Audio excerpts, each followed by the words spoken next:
few years later after that, I was lucky enough to be able to go to Poland, which is where my ancestors are from. My father actually was born in Missouri and went back to Poland at some point, but that's another story. So this is a collection about taking a class, a coursework, at the Jagiellonian University in Polish-Jewish relations, and also visiting with relatives. It's called This Is Not a Place to Sing. It was a trip in 1986, so this is pre the fall of the wall. And this is for my aunt. For Chotka, Felinov, August 1986. We are cutting off the poppies' heads long after the bloom. It is the seed we want. Add egg, sugar, flour, and vanilla. Poppy seed cake. My mouth waters as we walk the row, gathering dried stalks into our arms. I tell you, I will keep one pod. When I shake it thousands of miles away, the quiet sound the seeds make will remind me of you, the crone of the family. Your head spins, your heart hurts, and all the food you eat comes back to trouble you. You do not like to think of yourself as dried up. A dried up woman takes up room by the fire. So you stand and cook all day, walking across the muddy yard to climb the wood pile in search of the driest pieces. How is it that wood and poppy seeds are at their best when dried, but you are not? And now I'm getting it.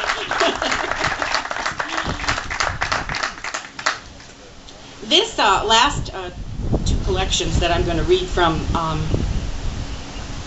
were done by Pudding House Press, which is done by Jennifer Bosveld. She's a poet and lives now in Columbus, Ohio, and the press is there as well. The trouble with these two is that there's a strong sentiment amongst some of us in the poetry and literary world that we will not have anything to do with Amazon.com. For some really good reasons, which I won't go into here, but that means that when you do a search on my books or you do a search on my name, these books never show up. So, unfortunately, and this collection, One River, was a lot of poems in it are about the journey that my husband and I took, and we stayed in Alaska for about 2 years in the early 90s. And this is the title poem called One River, and it's about experiencing the North, which is a whole different, I mean, there's libraries filled with people's experiences of the North, although that will be changing soon, or has already. And in it, it makes a reference to Midnight. Midnight, the girl from Midnight, that's Detroit, I found out, not when I went to school, but much later, that it was a stop on the Underground Railroad, and Detroit's name was Midnight. Because once you got across the Detroit River, then you were in Canada. And it begins with an epigraph or a dedication to an artist named Claire Fege, who trained in New York, and she and her husband went to Alaska when it was still a territory, and he worked for the National Weather Service, and she would travel and journey in the 1950s to Inuit and Tlingit and other Native American Indian villages in that area. So her artistry is really incredible. And a lot of people need to be more aware of her, but because she was in Alaska, it's not, she's not as well known. She's passed on now. Claire Fege, F-E-J-E-S. One River. A high hope girl come roundabout from so far away into a new world. She fell in love with surging rivers, sundering the earth and the blue, luminous sky.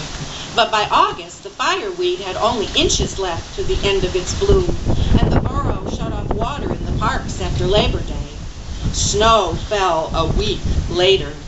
The first storm was a home movie titled The Birth of Winter, and she was a woman tending the Arctic stove, putting life on simmer, feeding stick after stick of dead trees to the fire, near where tree line stops and cold without end begins.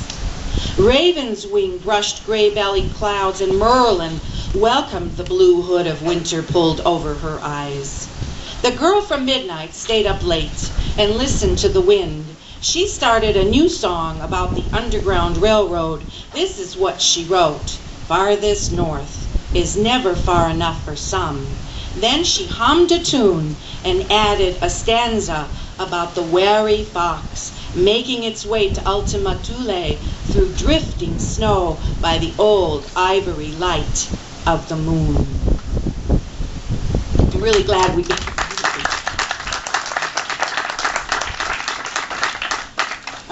we got to experience Alaska almost 2 decades ago now.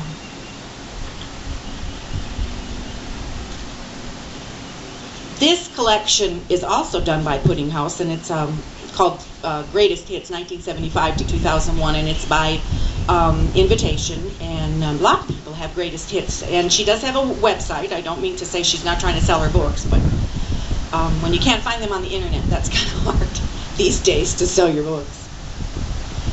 And this is, I lived in South Carolina for a few years and met my husband there, and this is a story that I think a lot of people may be not aware of about Georgia O'Keeffe. Everybody knows Mexico and the desert, but she started out teaching at a women's college in Columbia, South Carolina, before she did any kind of meeting up with Charles Stiglitz, and eventually she left South Carolina, and the reason she stated in one of her letters was there was too much green. And you can kind of look around here. So anyway, that's where I took this from. I was really surprised to discover that's where she started out, after she left New York. Georgia O'Keeffe in South Carolina. A small brown nut of a woman, all that green was too much. I could dry up, she wrote, and blow away. Terre verte, emerald, serpentine, moss, citron, parrot, mignonette, lime, pistachio, palmetto, aquamarine, the lush jungle truth overpowering, green rising, massif like a mountain range in her vision, impenetrable and savage like a hurricane raging, green, blinding like a blizzard, that kind of green, relentless, jealous, envious, bile and spleen green, riotous and rank, dangerous green, her artistry chlorotic, the canvas a blank, everywhere she cast an eye, chartreuse and absinthe decadence, a suffocating abundance, the jewel green patina of beryl, chrysoprase, jade, malachite, turquoise, the leafy anarchy of olive, apple, myrtle, yew. She wanted none of it. Not holly or ivy, cypress or spruce, not even the mundane grass. She turned her back on the rapture of Irish green foliage and crushed the shamrock beneath her shoe. Her heart demanded a rigorous rhythm, more akin to bone, not a tropical and lascivious alchemy. Prickly pear on the path was not an omen auguring home, but one more green and terrible hue.